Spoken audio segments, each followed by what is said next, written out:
আসসালামু আলাইকুম। এই মাছগুলো হলো আমার প্রজেক্টের জাপানি কই কার্প মাছের ব্রুড। এগুলো থেকে আমি গত বছর শীতের সময় ডিম বাচ্চা সংগ্রহ করেছি।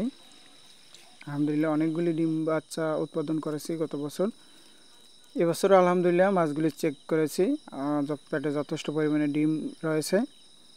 তো সামনের মাস থেকে এগুলো থেকে আবারও এবছরের মতন শুরু করব ডিম সংগ্রহ এবং বাচ্চা উৎপাদন করা।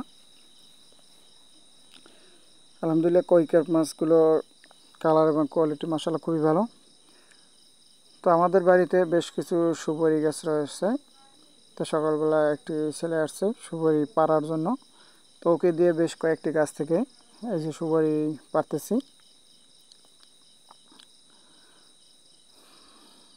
দেখেন একটি গাছ থেকে কিন্তু আরেকটি গাছ থেকে সুপারি একই সাথে পাড়তে পারে। যারা সবসময় সুপারি গাছ থেকে সুপারি পাড়ে, অল্প সময়ের ভিতরেই দুটি গাছের সুপারি পারছে। এভাবে 7টা গাছের সুপারি পারছি আমরা।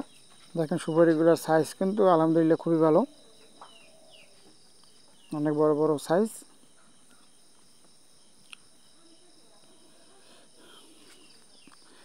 তো সুপারি পাড়ার পরে আপনাদের এখন দেখাবো আমার প্রজেক্টের ভিতরে আমার যে মুরগি রয়েছে। এই মুরগির বাচ্চাগুলো 2 মাস আগে একেবারে ছোট ছিল, 2 মাস বয়স এই মুরগির বাচ্চাগুলোর। তো সবগুলি মুরগির বাচ্চায় আমি এই খোপের ভিতরেই খাবার দিয়ে বড় করেছি। আলহামদুলিল্লাহ আস্তে আস্তে মুরগির বাচ্চাগুলো অনেক বড় হয়েছে। পাশাপাশি আমার প্রজেক্টের ভিতরে রয়েছে সবজির ক্ষেত। সবজির ক্ষেতের ভিতরে এখানে কয়েকটি বেগুন গাছ আছে। প্রতিটা বেগুন গাছে আল্লাহর রহমতে অনেকগুলি ফল আসছে। এর আগে একবার ফল আমরা হারভেস্ট করেছি, এখন নতুন করে অনেকগুলি ফল আসছে। পাশাপাশি যেই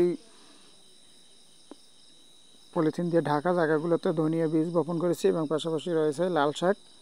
দেখেন লাল শাকগুলোও কিন্তু আস্তে আস্তে বড় হইতেছে, অল্প দিনের ভিতরেই খাওয়ার উপযুক্ত হবে।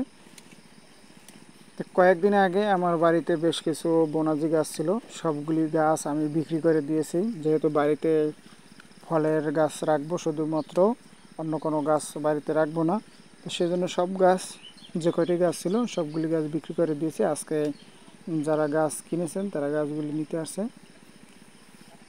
এরা মেশিনের মাধ্যমে গাছকে রশি দিয়ে বেঁধে নিয়ে যাইতেছে অটোমেটিকভাবে।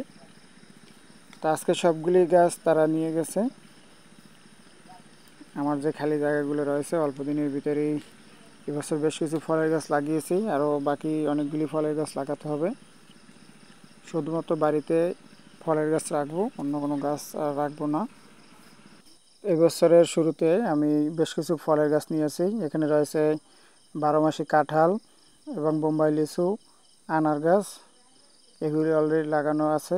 এবং আরও রয়েছে পেয়ারা গাছ এবং সুপারি গাছও লাগিয়েছি। এবছর অনেকগুলি সুপারি গাছ বাজার থেকে কিনে এনে লাগিয়ে দিয়েছি। এই সুপারি গাছগুলো এবছর প্রায় 40টার মতন সুপারি গাছ, সুপারির চারা এগুলো লাগিয়ে দিয়েছি রেডিমেড বাজার থেকে কিনে।